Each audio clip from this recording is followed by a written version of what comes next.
Muito bem, vamos agora tentar aplicar tudo isso que você aprendeu a construir de uma dissertação dentro do padrão de uma dissertação jurídica para o exame da OAB segunda fase. Preste atenção, é praticamente a mesma coisa.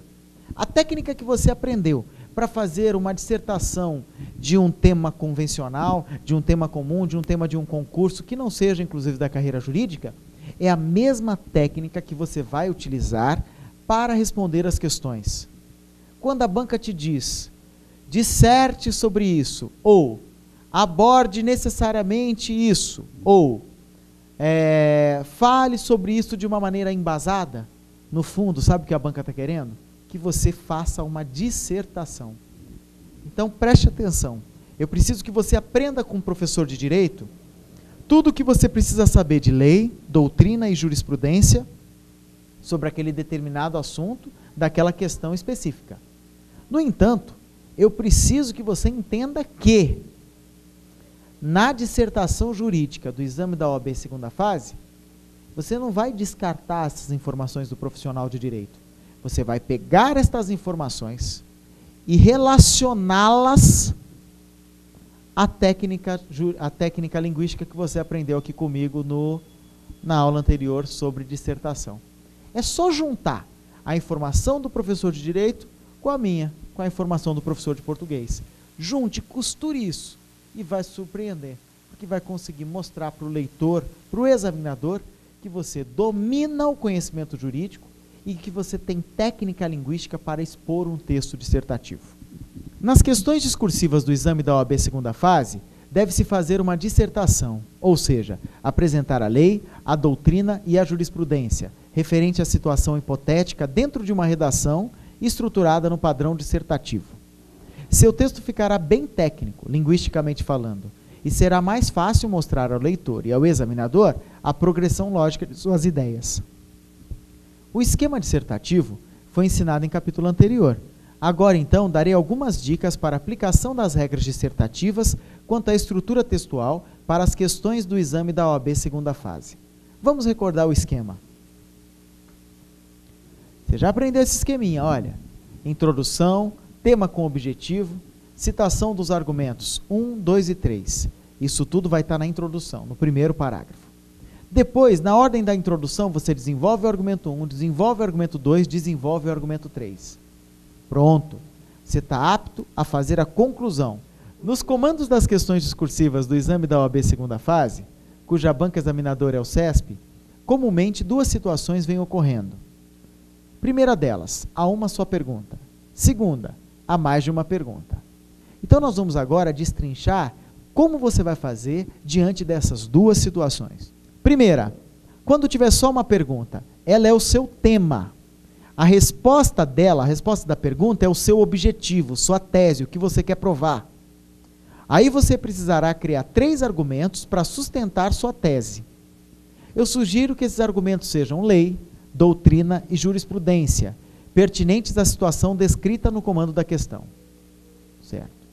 Agora, quando houver mais de uma pergunta, o resumo da situação hipotética, daquela historinha que a banca conta, com o nome de uma parte, o que aconteceu com ela, esse resumo disso é o seu tema.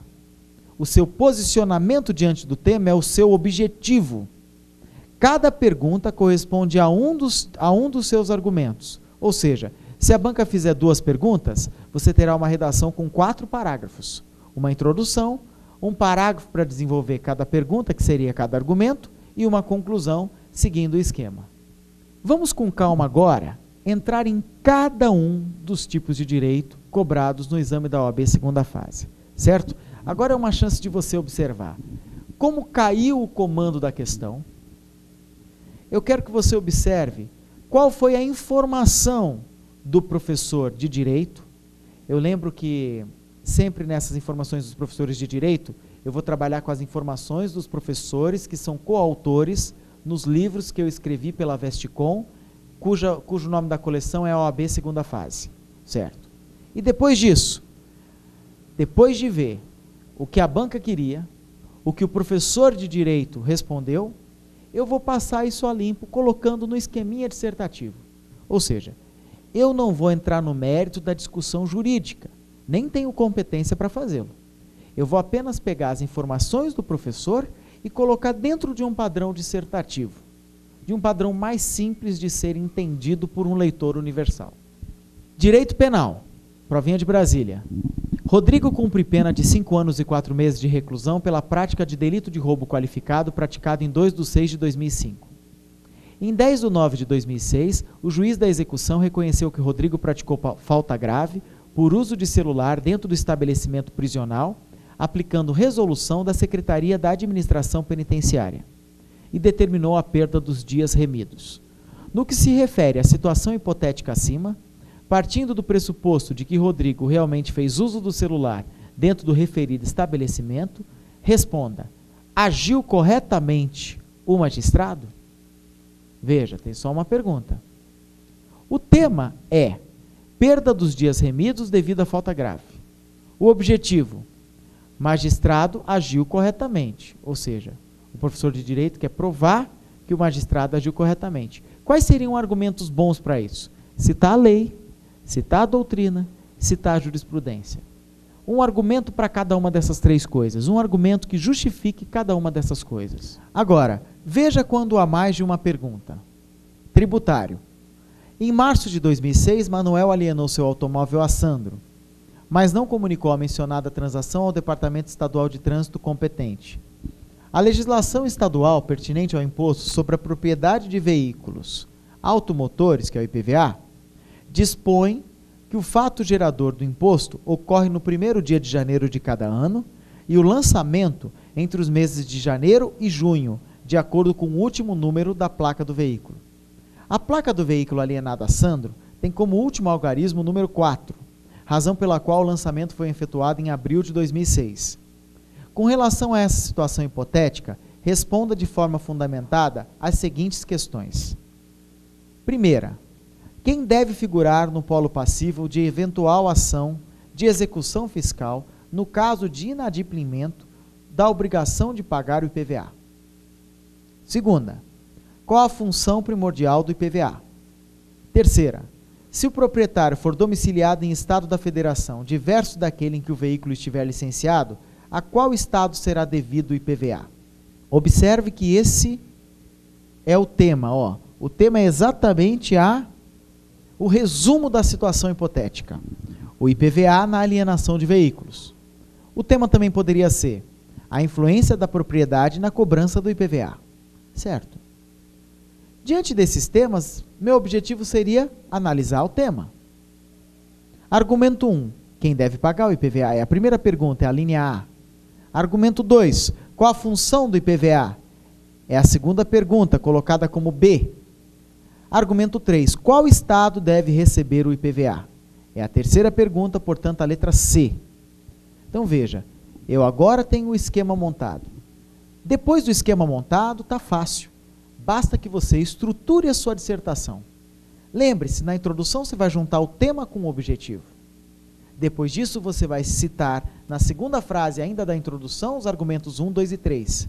Usar um parágrafo para desenvolver o argumento 1, outro parágrafo para desenvolver o argumento 2, outro parágrafo para desenvolver o argumento 3. Na conclusão, você retoma o tema com o objetivo. E, por fim, dá uma solução ou uma resposta genérica para toda a problemática tratada. Trabalho.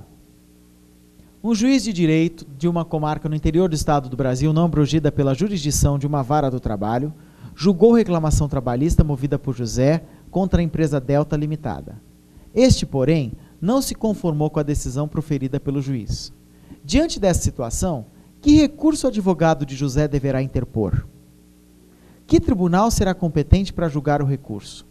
Justifique as suas respostas. Quando a banca lhe diz, justifique as suas respostas, o que a banca está querendo é que você disserte. Tem duas perguntas. Você vai coçar de vontade de querer já sair de imediato respondendo, de pronto. Ah, é o recurso ordinário. Mas não o faça. Pense. Qual é o tema? Observe o slide. Recurso de reclamação trabalhista com decisão proferida na Justiça Comum. O objetivo é analisar o tema. Argumento 1. Que recurso o advogado deverá interpor? Argumento 2. Que tribunal será competente para julgar o recurso?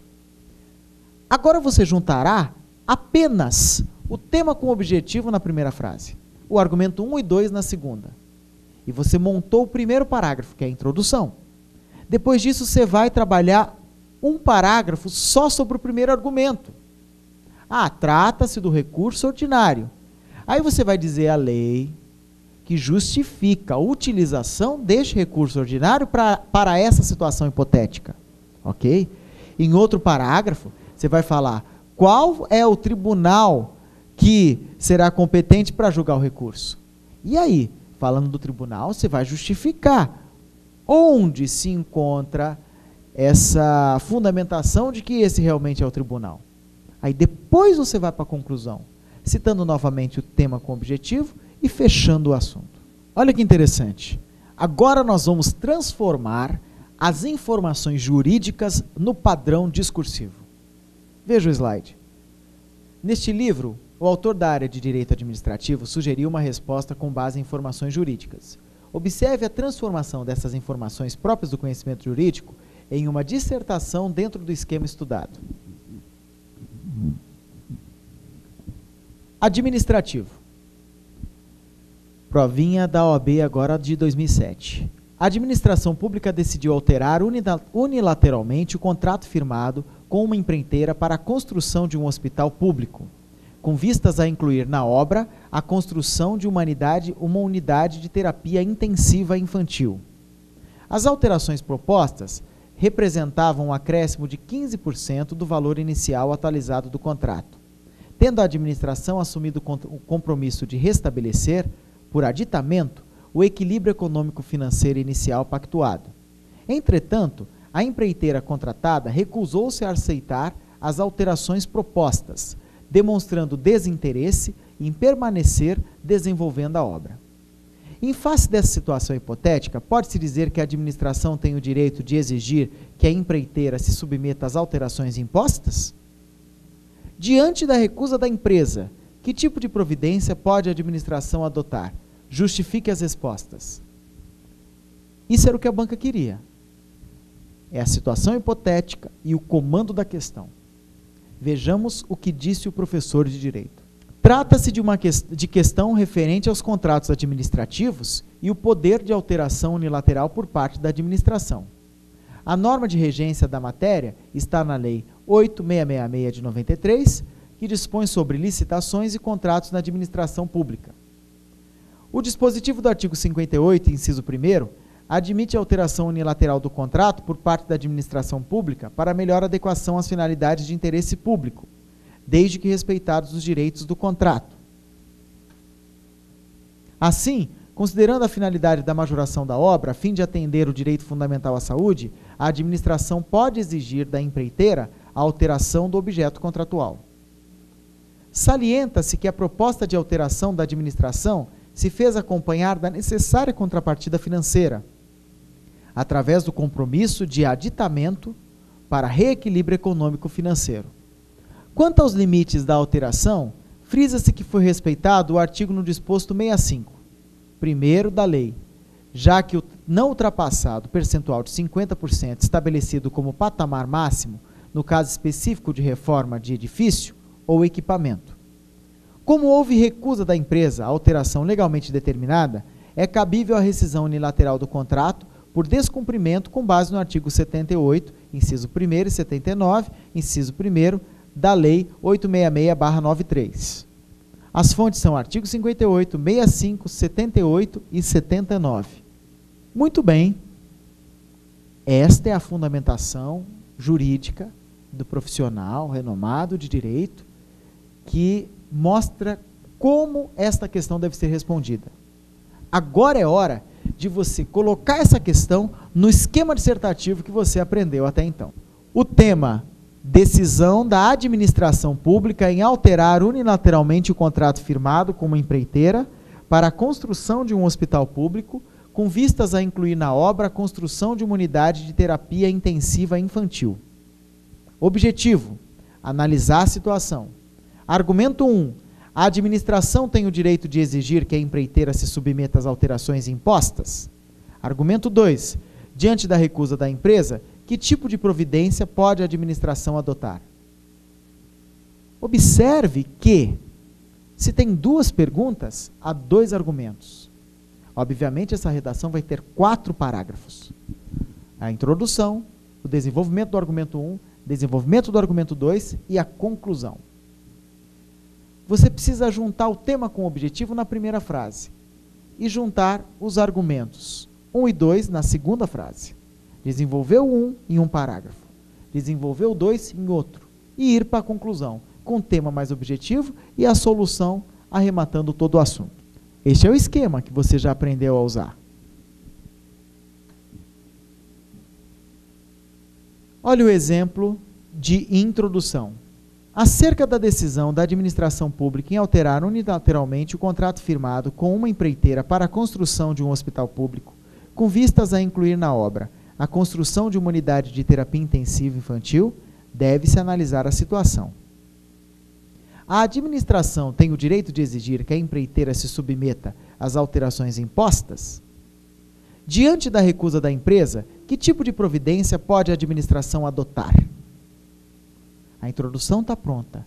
Agora você já pode desenvolver a primeira pergunta, desenvolver a segunda e desenvolver a conclusão. Veja o exemplo do próximo parágrafo de desenvolvimento.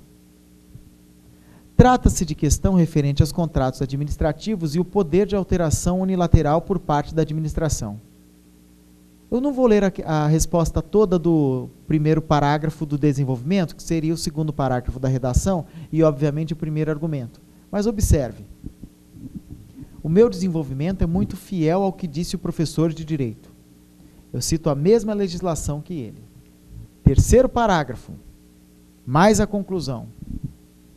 Como houve recusa, que é a segunda pergunta da banca, da empresa à alteração legalmente determinada, é cabível a rescisão unilateral do contrato por descumprimento, com base no artigo 78, inciso 1º, e 79, inciso 1º, da Lei 8.666, de 93. Ou seja, mais uma vez, estou sendo fiel ao que disse o profissional de direito. Só estou colocando dentro da ordem do esquema dissertativo. Conclusão. Diante da análise da situação na qual a administração pública decide alterar unilateralmente o contrato firmado com uma empreiteira para a construção de um hospital público, com vistas a incluir na obra a construção de uma unidade de terapia infantil, observam-se os aspectos acima discutidos. A aplicação da legislação pertinente configura-se a mais cabível opção. Pronto. E você tem a resposta pronta da questão de direito administrativo. Do mesmo jeito que você fez com o direito administrativo, você fará com os outros direitos, com o direito civil, penal, constitucional, administrativo, empresarial. Então, olha só, desse mesmo jeitinho, você vai pegar o comando da banca examinadora, o que a banca quer e onde ela quer chegar, certo? Observar a informação dada pelo professor de direito e já colocar isso dentro do esquema dissertativo. Para a gente ganhar tempo, eu já vou mostrar pontualmente, no meio da argumentação, os pontos centrais disso. Provinha de Civil de 2008, São Paulo. José, administrador de uma sociedade limitada, após ter sofrido um infarto, resolveu conferir ao seu irmão Roberto poderes para praticar atos e administrar os interesses da sociedade. Roberto passou a receber pagamentos e alienar bens da sociedade, depositando os valores recebidos na conta de sua esposa, sem repassar nenhum montante ao irmão José ou à sociedade. Considerando a situação hipotética descrita, especifique, ou seja, disserte, na condição de advogado contratado por José, as medidas cabíveis para defender os seus interesses. Veja o que disse o professor de Direito. José deverá, primeiramente, revogar o mandato que outorga poderes a Roberto para praticar atos e administrar os interesses da sociedade. E ato contínuo, propor ação de prestação de contas em face do irmão, sustentando sua pretensão no artigo 668 do Código Civil, que prevê, aí tem a citação do artigo, igualmente poderá José propor ação de reparação de danos, levando-se em conta que Roberto, agiu com dolo e causou-lhe prejuízo no 67. Dessa forma, Roberto deverá indenizar José e devolver com juros, desde o momento em que abusou, toda a quantia que deveria ter sido depositada na conta da empresa, mas o foi na conta corrente de sua esposa. Agora é hora de você pegar essas informações do professor de Direito e colocar no esquema dissertativo. Tema: recebimento de pagamentos e alienação de bens por parte de beneficiário de sociedade limitada, sem o repasse de nenhum montante ao administrador ou à sociedade. Meu objetivo? Analisar a situação. Vou seguir a mesma linha de argumentação do professor de Direito. Artigo 668 é o argumento 1, artigo 667 é o argumento 2. Esse é o esquema que você já conhece. Aí é só montar a introdução, desenvolver o 668 em um parágrafo, o 667 no outro, que é o segundo argumento, e fazer a conclusão. Do mesmo jeito vai acontecer em direito tributário. Vamos observar o comando da questão. A Vinara Transportadora Limitada, prestadora de serviços de transporte de bens e valores, com sede em Anápolis, Goiás, foi contratada pela Caiçara Automóveis Limitada para transportar carro 0 km de São Paulo para Vassouras, pelo preço total de R$ 4.300.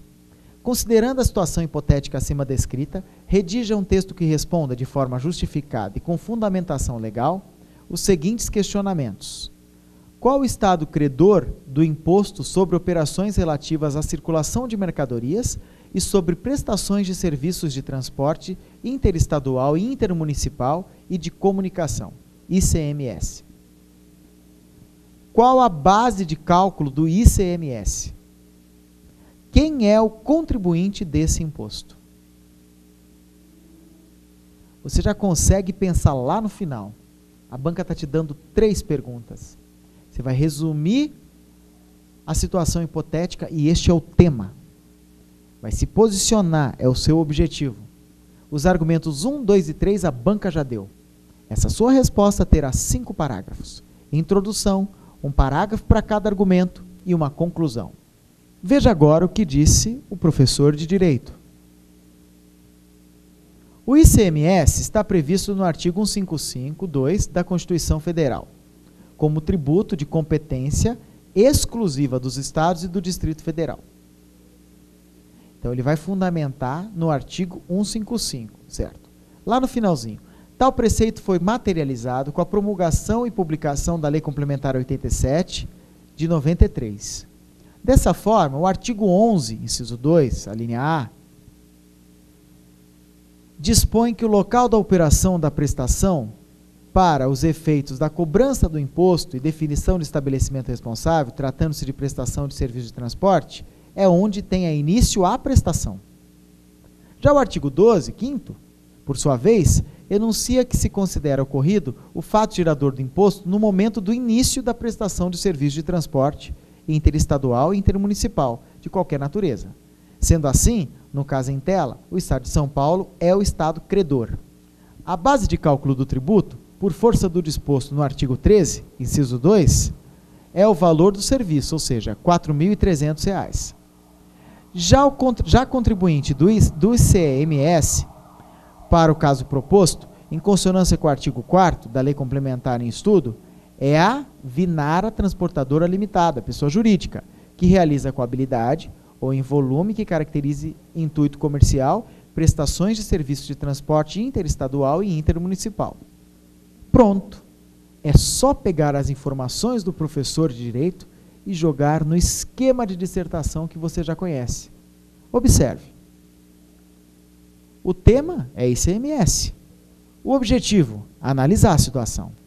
Argumento 1. Qual o estado credor do imposto? 2. Qual a base de cálculo do imposto?